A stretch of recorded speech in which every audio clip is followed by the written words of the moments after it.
Make sure to watch to the end of this video so you can learn about the truth behind pre-foreclosures. And can you make any money with them? Today, we're talking about the pre-foreclosure, and foreclosures in general are going to be the topic of our next few videos. I want to bring you the knowledge that I have as a real estate broker, and the number one question I get asked every single time I start working with buyers is, Kevin, do you handle foreclosures? It's almost like, Kevin, I got a clipboard here. You better handle foreclosures, because if you don't, that's a deal breaker. Foreclosures are something that are almost synonymous with a good deal. And that's because foreclosures usually sit in the wedge of the market. The wedge! If you haven't seen my video on the wedge, make sure to go check it out.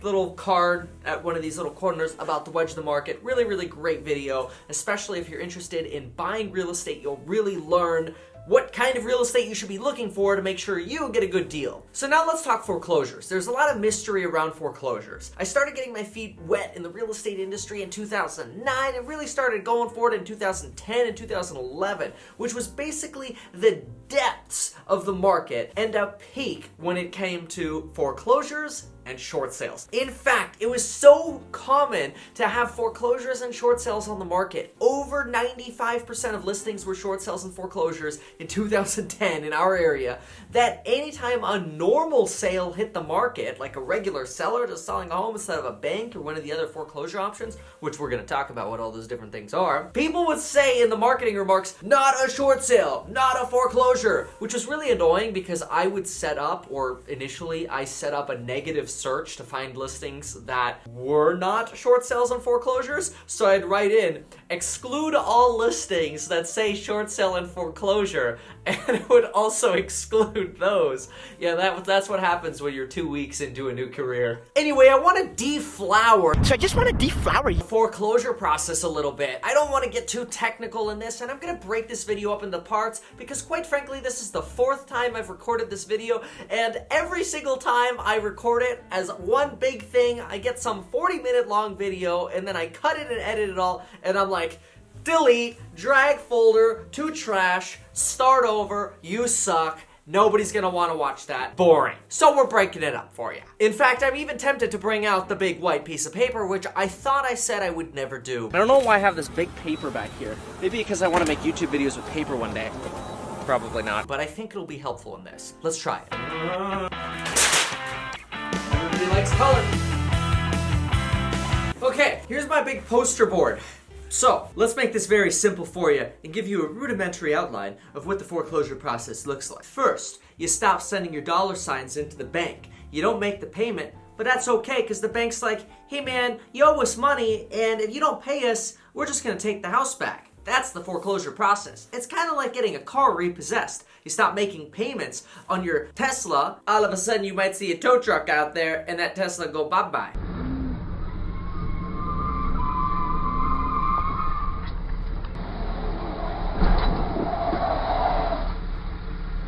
And what they're doing is they're gonna sell that to try to cover as much of the debt as they can. Problem with the foreclosure process is usually the house is upside down, which just means that somebody owes like $500,000 on a house and maybe it's only worth $300,000 because they pooped it up and made it a nice little fixer-upper and kind of dated and like a really nasty kind of property that usually people don't want to buy anyway. Unless they're like us and they're investors. Or like you guys.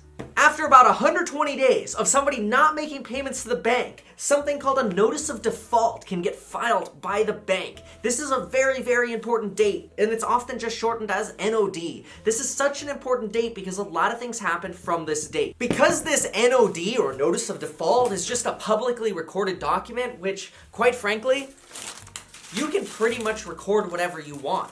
I could take this receipt here and put a parcel number on it, and as long as I pay the recording fee, in theory, the county recorder will just stamp it and say, all right, it's recorded against the property now. It might not have any legal bearing, or quite frankly, any bearing at all, but it's not that hard to record stuff against properties. It does usually require a notarized signature though. Because these notices of default are public record, it means that websites like Zillow or foreclosureradar.com or the newspaper publications or whatever can pick up on all of the houses that have notices of default filed against them. And this is where the money comes in. Once that notice of default is filed, it doesn't actually mean that that house is going to come up for sale. Sometimes it just means somebody's behind on their payments and they're going to negotiate new terms with the bank, and oftentimes there's a good chance that house will never come up for sale. However, it makes for really exciting information when Zillow puts pre-foreclosures all over their website and gets buyers' hopes up to say, oh, maybe I could get a good deal on this house. But let's expose the truth by first analyzing the rest of the foreclosure process, and then I'll delve into the pre-foreclosures a little bit more and you'll see the real secret. So once that notice of default is publicly recorded and pretty much the whole world knows that you're not paying the bank and the bank is after you for money, which kind of sucks, a little bit embarrassing, but it is what it is. That's the nature of America. Everything's pretty public out here. Then the property can have a sale date scheduled. And in states like California, where we have non-judicial foreclosure processes, the time between a notice of default and a sale date is generally a 90-day wait plus a 21-day period to advertise the sale. So in 3 months and 21 days, you could go from notice of default to getting evicted by the sheriff because you stopped making the payment on your loan. It usually doesn't happen that fast, but it can happen that fast. In judicial foreclosure states, after a notice of default is filed, the bank actually has to sue the person who borrowed money, which sounds crazy, but they do. So that process could take from NOD to sale, sometimes 6 months to 24 months. It's crazy. That's why people don't like court. It takes a long time and it gets really expensive. Nothing against you attorneys out there. I admire and respect what attorneys do. I'm not trying to slam anybody. Please don't dislike the video. I get sad. So anyway, we're gonna make some other videos to talk about auctions and sales. We're gonna talk about REOs, and we're also gonna talk about a famous subject that everybody kind of wants to know about. In fact, that's probably going to be my next video, and that's going to be the short sale. Ooh, these are great opportunities right here.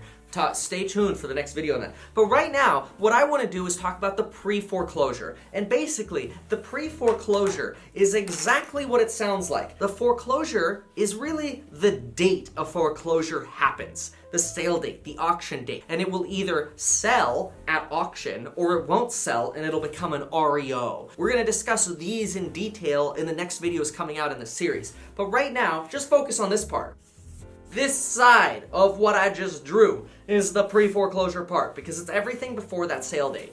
So, the notice of default is what lets everybody know that, uh-oh, this could end up being a foreclosure. Basically, it's a pre-foreclosure. And now what does that mean? Well, it could mean absolutely nothing. It could mean that somebody's temporarily behind because they had a medical illness and they're gonna catch up and reinstate their payments. The reason there's that minimum 90-day period after a notice of default is filed is because oftentimes people have then the opportunity to catch up on payments, change the terms of their loan by negotiating a deal or a payment structure with the bank, or whatever. There are so many things that can happen in that 90-day period. And oftentimes when I look at foreclosure records and I look at notice of default history, I see these notice of defaults happen every 3 months over and over and over again. So I've seen properties that have literally been in the pre-foreclosure process for 4 years, and suddenly they catch up on payments, they fall behind again. They catch up on payments, they fall behind again. And it's just this constant thing where for years sometimes I'll have people asking me about the same pre-foreclosure, and I already know about it. Now, I sound a little bit negative or a little bit jaded about pre-foreclosures because usually you spin your wheels working with them because the odds are small that they'll actually come up. But here is how pre-foreclosures can actually be useful.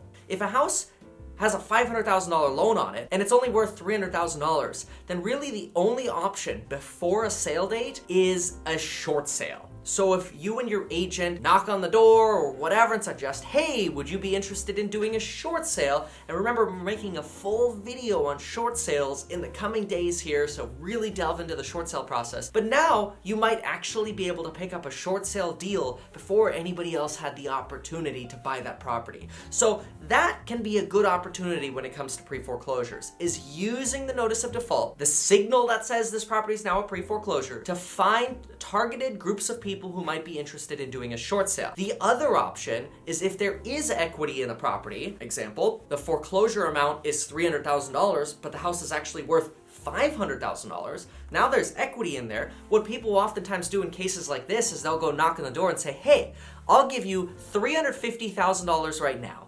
$300 to pay off your loan, and $50,000 to pack your bags and get out tomorrow. And now they can buy the house very quickly, kind of in the mentality of taking advantage of the fact that the owner doesn't actually know their property is worth $500,000. They just know they're in default on their $300K loan, and they're saying, yeah, $350, that sounds good. Where do I sign? Great. Now somebody gets that $350,000 property, and then they can fix it up a little bit and maybe sell it for $5 or a little bit more than $5. That is an ideal, like a really, really, really ideal scenario I just gave you, because most of the time, people who are defaulting on their loan just list the property for sale and capitalize on the equity themselves. So really, to me, pre-foreclosures are an opportunity to find out if those owners would be interested in doing a short sale. But honestly, even after the short sale process begins, it could be 6 months before that property ever closes escrow. And quite frankly, the odds of getting the folks to sign up for a listing with somebody who knocks on their door is also very low, because guess what?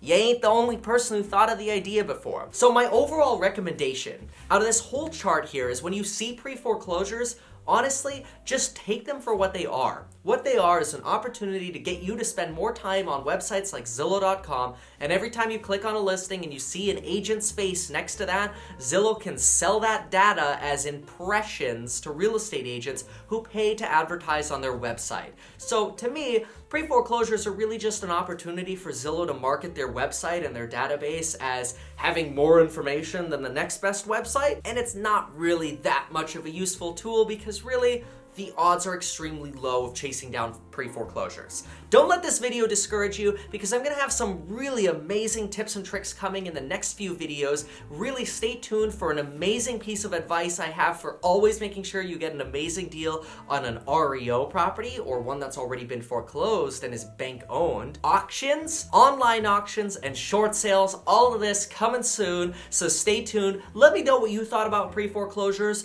What has your experience been with these, and have you even ever heard about it before? Really curious to know. Always try to adapt to what you guys are throwing at me. Thank you so much for watching. You don't want to see my hair. It got messed up. That's why I've been hatty lately. Sorry.